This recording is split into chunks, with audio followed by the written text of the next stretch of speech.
ರಾಜ್ಯದಲ್ಲಿ ಮೂಡ ಬ್ರಹ್ಮಾಂಡ ಭ್ರಷ್ಟಾಚಾರ ನಿಲ್ಲೋ ಹಾಗೆ ಕಾಣಿಸ್ತಿಲ್ಲ. ನಿಲ್ಲೋ ಹಾಗೆ ಅಲ್ಲ, ನಿಂತೇ ಬಿಟ್ಟಿದೆ ಅನ್ನುವಂತ ದಾಖಲೆಗಳು ರಿಪಬ್ಲಿಕನ್ಗೆ ಲಭ್ಯ ಆಗಿದೆ. ಕಾರಣ ಸದ್ದಿಲ್ಲದೆ ತನಿಖೆಯನ್ನ ಮುಕ್ತಾಯಗೊಳಿಸಿಬಿಟ್ಟಿದೆ ಸರ್ಕಾರ.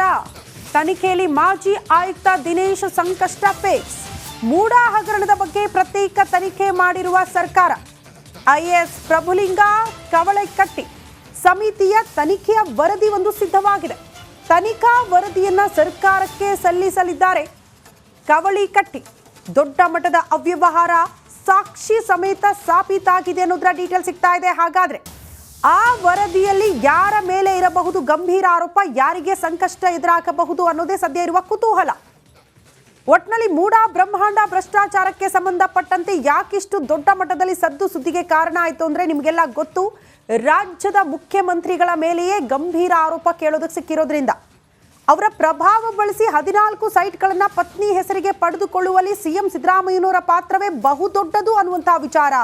ಆ ನಂತರ ಕೋರ್ಟ್ ಕಟಕಟೆಯಲ್ಲಿ ಬಂದಿರುವಂತಹ ಆದೇಶ, ಲೋಕಾಯುಕ್ತ ತನಿಖೆ, ಮತ್ತೊಂದು ಕಡೆ ಇಡಿ ಎಂಟ್ರಿ, ಇಷ್ಟೆಲ್ಲ ಬೆಳವಣಿಗೆಯ ಮಧ್ಯೆ ಇಡೀ ತನಿಖೆಯನ್ನ ಸದ್ದಿಲ್ಲದೆ ಸರ್ಕಾರ ಮುಗಿಸ್ಬಿಟ್ಟಿದೆ. ಒಂದು ವರದಿಯನ್ನ ಕೂಡ ಸಿದ್ಧಪಡಿಸಲಾಗಿದೆ. ಆ ವರದಿಯಲ್ಲಿ ಹಾಗಾದ್ರೆ ಯಾರ ಮೇಲೆ ಇರಬಹುದು ಗಂಭೀರ ಆರೋಪ ಅನ್ನೋದೇ ಸದ್ಯ ಇರುವ ಕುತೂಹಲ. ಈ ಬಗ್ಗೆ ಮತ್ತಷ್ಟು ಡೀಟೇಲ್ಸ್ ಅನ್ನ ಕೊಡ್ತಾ ಹೋಗ್ತಾರೆ ನಮ್ಮ ಪ್ರತಿನಿಧಿ ವಿನೋದ್ ದೂರವಾಣಿ ಸಂಪರ್ಕದಲ್ಲಿ. ವಿನೋದ್, ಸದ್ದಿಲ್ಲದೆ ತನಿಖೆಯನ್ನ ಸರ್ಕಾರ ಮುಗಿಸಿದೆ ಅಂತ, ಬಟ್ ವರದಿ ಸಿದ್ಧ ಆಗಿದೆಯಲ್ಲ, ವರದಿಯಲ್ಲಿರುವಂತಹ ಪ್ರಮುಖ ಅಂಶಗಳೇ ಬಹಳ ಕುತೂಹಲಕ್ಕೆ ಕಾರಣ ಆಗ್ತಾ ಇರೋದು. ಶ್ರುತಿ, ಈಗಾಗಲೇ ಮೂಡ ಬ್ರಹ್ಮಾಂಡ ಭ್ರಷ್ಟಾಚಾರದ ವಿಚಾರವಾಗಿ ರಿಪಬ್ಲಿಕನ್ ಡೇ ಒನ್ನಿಂದಲೂ ಕೂಡ ಸಾಕಷ್ಟು ಮಾಹಿತಿಗಳನ್ನ ಕೊಡ್ತಾ ಹೋಗ್ತಾ ಇತ್ತು. ಸೊ ಇವತ್ತು ಕೂಡ ಒಂದು ಸುದ್ದಿ ಅಂತಂದ್ರೆ, ಈಗಾಗಲೇ ಬದಲಿ ನಿವೇಶನಗಳಲ್ಲಿ ಹಿಂದೆ ಕೂಡ ಹೇಳ್ತಲೇ ಇದ್ವಿ, ಬದಲಿ ನಿವೇಶನಗಳಲ್ಲೂ ಕೂಡ ಸಾಕಷ್ಟು ದೊಡ್ಡ ಮಟ್ಟದ ಅವ್ಯವಹಾರ ನಡೆದಿದೆ ಅಂತ ಹೇಳಿ. ಸೊ ಹೀಗಾಗಿ ಸರ್ಕಾರ ಸದ್ದಿಲ್ಲದಂತೆ ಒಂದು ತನಿಖಾ ಸಮಿತಿಯನ್ನು ನೇಮಕ ಮಾಡಿತ್ತು. ಅದು ಹಿರಿಯ ಅಧಿಕಾರಿ IAS ಅಧಿಕಾರಿಗಳಾದ ಪ್ರಭುಲಿಂಗ ಕವಳಿಕಟ್ಟಿ ಅವರ ಸಮಿತಿ ಒಂದು ವರದಿಯನ್ನ ಕೊಟ್ಟಿದೆ. ಬಹಳ ಪ್ರಮುಖವಾಗಿ ಬದಲಿ ನಿವೇಶನದಲ್ಲಿ ಈ ಹಿಂದೆ ಮೂಡ ಆಯುಕ್ತರಾಗಿದ್ದಂತಹ ದಿನೇಶ್ ಅವರ ಮೇಲೆ ಅವ್ರಿಗೆ ಒಂದು ರೀತಿಯಲ್ಲಿ ಸಂಕಷ್ಟ ಫಿಕ್ಸ್ ಅಂತ ಹೇಳಲಾಗ್ತಾ ಇದೆ. ಯಾಕಂದ್ರೆ ಆ ವರದಿ ಕೊಟ್ಟಿರುವಂತಹ ಆ ವರದಿಯಲ್ಲಿ ಸುಮಾರು 8 ಪ್ರಕರಣಗಳ ಅವರು ಉಲ್ಲೇಖ ಮಾಡಿದ್ದಾರೆ. 8 ಪ್ರಕರಣಗಳಲ್ಲಿ ಸರ್ಕಾರಕ್ಕೆ ದೊಡ್ಡ ಮಟ್ಟದ ನಷ್ಟವನ್ನು ಉಂಟು ಮಾಡಿದ್ದಾರೆ. ಜೊತೆಗೆ ಕಾನೂನನ್ನ ಮೀರಿ ಬದಲಿ ನಿವೇಶನಗಳನ್ನ ಹಂಚಿಕೆ ಮಾಡಿದ್ದಾರೆ. ಸೊ ಹೀಗಾಗಿ ಈ 8 ಪ್ರಕರಣ ಪಟ್ಟಿ ಮಾಡಿದ್ದಾರೆ. ಆ ಒಂದು ಪಟ್ಟಿಗಳ ಅಟೆಸ್ಟೆಡ್ ಕಾಪಿಯನ್ನ ಕೊಡಬೇಕು ಅಂತ ಹೇಳಿ ಈಗಾಗಲೇ ಮೂಡ ಆಯುಕ್ತರಿಗೆ ಒಂದು ನೋಟಿಸ್ ಅನ್ನ ಕೊಟ್ಟಿದ್ದಾರೆ. ಜೊತೆಗೆ ಬಹಳ ಪ್ರಮುಖವಾಗಿ ಆ 8 ಪ್ರಕರಣ ಜೊತೆಗೆ ಯಾರೆಲ್ಲ ಈ ಒಂದು ಅವ್ಯವಹಾರದಲ್ಲಿ ಭಾಗಿಯಾಗಿದ್ದಾರೆ ಪ್ರತಿಯೊಬ್ಬರ ಹೆಸರನ್ನು ಕೂಡ ಈಗಾಗಲೇ ಇಲ್ಲಿ ಉಲ್ಲೇಖವನ್ನು ಮಾಡಿದ್ದಾರೆ. ಬಹಳ ಪ್ರಮುಖವಾಗಿ ಭೂಸ್ವಾಧೀನ ಶಾಖೆ ಇರ್ಬೋದು, ನಿವೇಶನ ಶಾಖೆ ಇರ್ಬೋದು, ಲೆಕ್ಕಪತ್ರ ಶಾಖೆ, ಮತ್ತೆ ಅಭಿಯಂತರ ವಲಯ ಕಚೇರಿಯಲ್ಲಿ ಕೆಲಸ ಮಾಡುವಂತಹ ಅಧಿಕಾರಿಗಳಿರ್ಬೋದು, ಮತ್ತೆ ನಗರಾಭಿವೃದ್ಧಿ ಪ್ರಾಧಿಕಾರದ ಎಲ್ಲಿ ಅಂದ್ರೆ ಈ 8 ಪ್ರಕರಣಗಳಿಗೆ ಯಾರೆಲ್ಲ ಲೋಪವನ್ನು ಎಸಗಿದ್ದಾರೆ, ಆ 8 ಪ್ರಕರಣಗಳಿಗೆ ಯಾರೆಲ್ಲ ಸಹಿ ಹಾಕಿದ್ದಾರೆ, ಯಾರೆಲ್ಲ ಫೈಲ್ ಅನ್ನ ಮೂವ್ ಮಾಡಿದ್ದಾರೆ, ಅವರ ಹೆಸರು ಸಮೇತ ಪ್ರತಿಯೊಬ್ಬರ ಹೆಸರು ಎಲ್ಲವನ್ನು ಕೊಡಬೇಕು ಅಂತ ಹೇಳಿ ಈಗಾಗಲೇ ನಗರಾಭಿವೃದ್ಧಿ ಇಲಾಖೆ ಅಧೀನ ಕಾರ್ಯದರ್ಶಿ ಆಗಿರುವಂತಹ ಲತಾ ಅವರು ಮೂಡ ಆಯುಕ್ತರಿಗೆ ಒಂದು ನೋಟಿಸ್ ಅನ್ನ ಕೊಟ್ಟಿದ್ದಾರೆ. ಯಾರ ಒಬ್ಬರ ಕೂಡ ಸಂರಕ್ಷಣೆ ಮಾಡಕ್ಕೆ ಯಾರು ಕೂಡ ಮುಂದಾಗಬಾರ್ದು, ಪ್ರತಿಯೊಬ್ಬರ ಹೆಸರನ್ನು ಕೊಡಬೇಕು. ಜೊತೆಗೆ ಈ 8 ಪ್ರಕರಣಗಳ ಅಟೆಸ್ಟೆಡ್ ಕಾಪಿಯನ್ನು ಕೊಡಬೇಕು ಅಂತ ಹೇಳಿ ಈಗಾಗಲೇ ಅದು 4 ದಿನಗಳ ಒಂದು ಗಡುವನ್ನು ಕೊಟ್ಟು ಮೂಡ ಆಯುಕ್ತರಿಗೆ ಒಂದು ಪತ್ರವನ್ನು ಬರೆದಿದ್ದಾರೆ. ಸೊ ಹೀಗಾಗಿ ಬದಲಿ ನಿವೇಶನಗಳನ್ನ ಒಂದೊಂದಾಗಿ ಇವರು ತನಿಖೆ ಮಾಡ್ತಾ ಹೋಗೋದಾದ್ರೆ ದಿನೇಶ್ ಅವರಿಗೆ ಸಾಕಷ್ಟು ಸಂಕಷ್ಟ ಫಿಕ್ಸ್ ಆಗಿದೆ. ಸೊ ಹೀಗಾಗಿ ಈ ಮೂಡ ಪ್ರಕರಣದಲ್ಲಿ ದಿನೇಶ್ ಮತ್ತು ನಟೇಶ್ ಅವರ ಪಾತ್ರ ಬಹಳ ದೊಡ್ಡದಾಗಿದೆ. ಸೊ ಹೀಗಾಗಿ ಸರ್ಕಾರ ಬಹಳ ಕ್ಲಿಯರ್ ಆಗಿ ಒಂದೊಂದನೇ ತನಿಖೆ ಮಾಡಿಸೋ ಮೂಲಕವಾಗಿ ತಪ್ಪಿತಸ್ಥರಿಗೆ ಶಿಕ್ಷೆಯನ್ನು ಕೊಡಿಸೋದಕ್ಕೆ ಮುಂದಾಗ್ತಾ ಇರುವಂತದ್ದು ಬಹಳ ಸ್ಪಷ್ಟವಾಗಿ ಕಾಣ್ತಾ ಇದೆ. ಸೊ ಹೀಗಾಗಿ ಮುಂದಿನ ದಿನಗಳಲ್ಲಿ ಮತ್ತಷ್ಟು ಕಠಿಣ ಕ್ರಮವನ್ನು ಕೈಗೊಳ್ತಾರ ಕಾದು ನೋಡಬೇಕಾಗುತ್ತೆ. ಶ್ರುತಿ. ಓಕೆ ವಿನೋದ್, ಧನ್ಯವಾದಗಳು ತಮ್ಮೆಲ್ಲ ಮಾಹಿತಿಗೆ. ರಾಜ್ಯದಲ್ಲಿ ಮೂಡ ಬ್ರಹ್ಮಾಂಡ ಭ್ರಷ್ಟಾಚಾರ ನಿಲ್ಲೋ ಹಾಗೆ ಕಾಣಿಸ್ತಿಲ್ಲ. ನಿಲ್ಲೋ ಹಾಗೆ ಅಲ್ಲ, ನಿಂತೇ ಬಿಟ್ಟಿದೆ ಅನ್ನುವಂತ ದಾಖಲೆಗಳು ರಿಪಬ್ಲಿಕನ್ಗೆ ಲಭ್ಯ ಆಗಿದೆ. ಕಾರಣ ಸದ್ದಿಲ್ಲದೆ ತನಿಖೆಯನ್ನ ಮುಕ್ತಾಯಗೊಳಿಸಿಬಿಟ್ಟಿದೆ ಸರ್ಕಾರ. ತನಿಖೆಯಲ್ಲಿ ಮಾಜಿ ಆಯುಕ್ತ ದಿನೇಶ್ ಸಂಕಷ್ಟ ಫೇಸ್. ಮೂಡ ಹಗರಣದ ಬಗ್ಗೆ ಪ್ರತ್ಯೇಕ ತನಿಖೆ ಮಾಡಿರುವ ಸರ್ಕಾರ. IAS ಪ್ರಭುಲಿಂಗ ಕವಳೆಕಟ್ಟಿ ಸಮಿತಿಯ ತನಿಖೆಯ ವರದಿ ಒಂದು ಸಿದ್ಧವಾಗಿದೆ. ತನಿಖಾ ವರದಿಯನ್ನ ಸರ್ಕಾರಕ್ಕೆ ಸಲ್ಲಿಸಲಿದ್ದಾರೆ ಕವಳಿಕಟ್ಟಿ.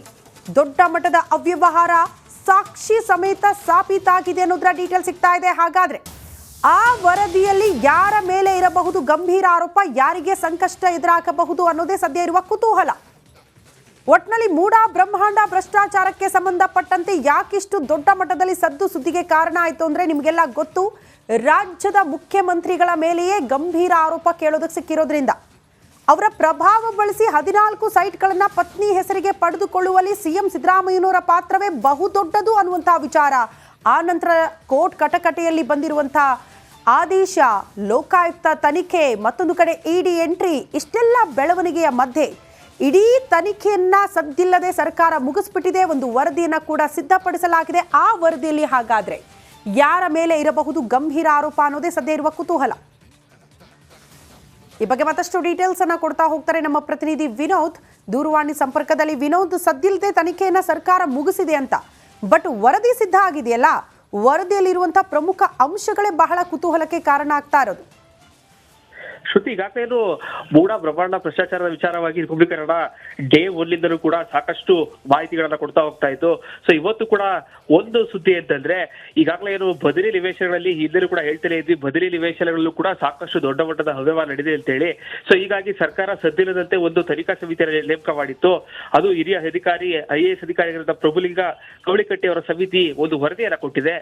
ಬಹಳ ಪ್ರಮುಖವಾಗಿ ಬದಲಿ ನಿವೇಶನದಲ್ಲಿ ಈ ಹಿಂದೆ ಮೂಡ ಆಯುಕ್ತರಾಗಿದ್ದಂತಹ ದಿನೇಶ್ ಅವರ ಮೇಲೆ ಅವ್ರಿಗೆ ಒಂದು ರೀತಿಯಲ್ಲಿ ಸಂಕಷ್ಟ ಫಿಕ್ಸ್ ಅಂತ ಹೇಳಲಾಗ್ತಾ ಇದೆ. ಯಾಕಂದ್ರೆ ಆ ವರದಿ ಕೊಟ್ಟಿರುವಂತಹ ಆ ವರದಿಯಲ್ಲಿ ಸುಮಾರು 8 ಪ್ರಕರಣಗಳ ಅವರು ಉಲ್ಲೇಖ ಮಾಡಿದ್ದಾರೆ. 8 ಪ್ರಕರಣಗಳಲ್ಲಿ ಸರ್ಕಾರಕ್ಕೆ ದೊಡ್ಡ ಮಟ್ಟದ ನಷ್ಟವನ್ನು ಉಂಟು ಮಾಡಿದ್ದಾರೆ. ಜೊತೆಗೆ ಕಾನೂನನ್ನ ಮೀರಿ ಬದಲಿ ನಿವೇಶನಗಳನ್ನ ಹಂಚಿಕೆ ಮಾಡಿದ್ದಾರೆ. ಸೊ ಹೀಗಾಗಿ ಈ 8 ಪ್ರಕರಣ ಪಟ್ಟಿ ಮಾಡಿದ್ದಾರೆ. ಆ ಒಂದು ಪಟ್ಟಿಗಳ ಅಟೆಸ್ಟೆಡ್ ಕಾಪಿಯನ್ನ ಕೊಡಬೇಕು ಅಂತ ಹೇಳಿ ಈಗಾಗಲೇ ಮೂಡ ಆಯುಕ್ತರಿಗೆ ಒಂದು ನೋಟಿಸ್ ಅನ್ನ ಕೊಟ್ಟಿದ್ದಾರೆ.